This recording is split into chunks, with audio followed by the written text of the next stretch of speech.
Hi, Chad Knowlton of Notopia Publishing here. Today I'll be introducing you to Workbook 1, where we talk about how to use it and what kind of games or activities can be used with the material in the book. So the book covers various themes such as animals, vegetables, vehicles, fruit, and verbs associated with those objects, such as am or are or is. There's also a focus on singular or plural, and kids pick this up quickly. This is very effective. Let me see. We focus on construction such as I am, you are, I eat, I ride, I don't eat, I don't ride, and do you eat, do you ride, etc.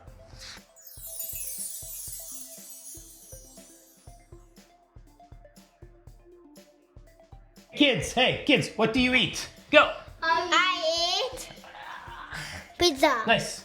What do you eat? Go! I eat pizza. Nice. Okay, what do you drink? I eat pizza. You drink pizza? I drink Yeah. michi cider. Nice. Go! I drink grape soda. Super. Okay, what don't you eat? Go. I don't eat Wasabi. I don't eat Yeah. goma. Oh, nice. Go. I don't eat green paper. Super. I don't eat Yeah. poo poo. Oh. Okay, how about don't drink? What don't you drink? I don't Like, I don't drink gasoline. Go. baby. Drink it. Drink. Baby. Knock it off. I don't drink yogurt. Oh, yoga. Magma. Magma. Oh, magma. Okay. Oh my god. I don't drink Yeah. gasoline. Nice. What don't you drink? I don't drink Yeah. poison. Poison. Super.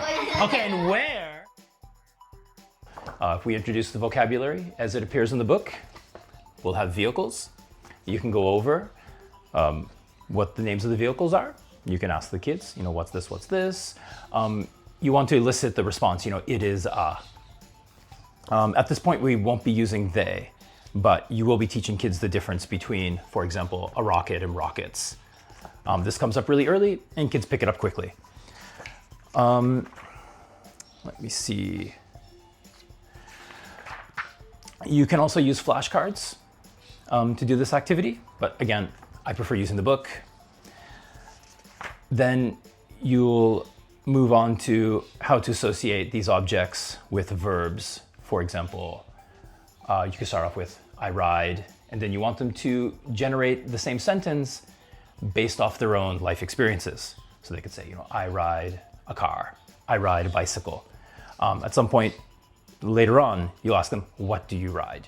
What do you eat? And you expect them to respond like that. And generally they will. The next step would be to ask them what they don't ride, what they don't eat. And the final step is getting them to ask you questions based on do you constructions. Do you ride? Do you eat? And soon thereafter, having them work in pairs to ask each other such questions, answering yes, no, sometimes, or a little. You'll find them working in pairs is a much more effective way. It's a different kind of pressure than working together with a teacher, and almost all children can do this very easily. And they enjoy doing it because they're generating questions based on what they think, what they know, not something directly out of a book or a bunch of flashcards, though that's not a bad way to introduce things. Generally, when I introduce new nouns, I'll go over them. So we'll do something like, it's a train, it's a bicycle, it's a boat, it's an airplane, etc. Then I'll tell them what something is to elicit the response, it's not a something. This is quite difficult for kids, but they do get it. I'll say, it's a train, and they'll say, okay. It's a bicycle, okay. And then I say, it's a truck. And they'll say, it's not a truck is the response you want to elicit from this. And then afterwards, I tend to move on to drawing pictures. So I'll draw a picture of a train, sometimes with my eyes closed because it makes it a little more exciting. And the kids have to guess using the correct sentence construction. Is it a train? Is it a bus? Is it a car? And if they get it right, I'll draw the next one. If the kids are mature enough, I'll give them a turn to draw something.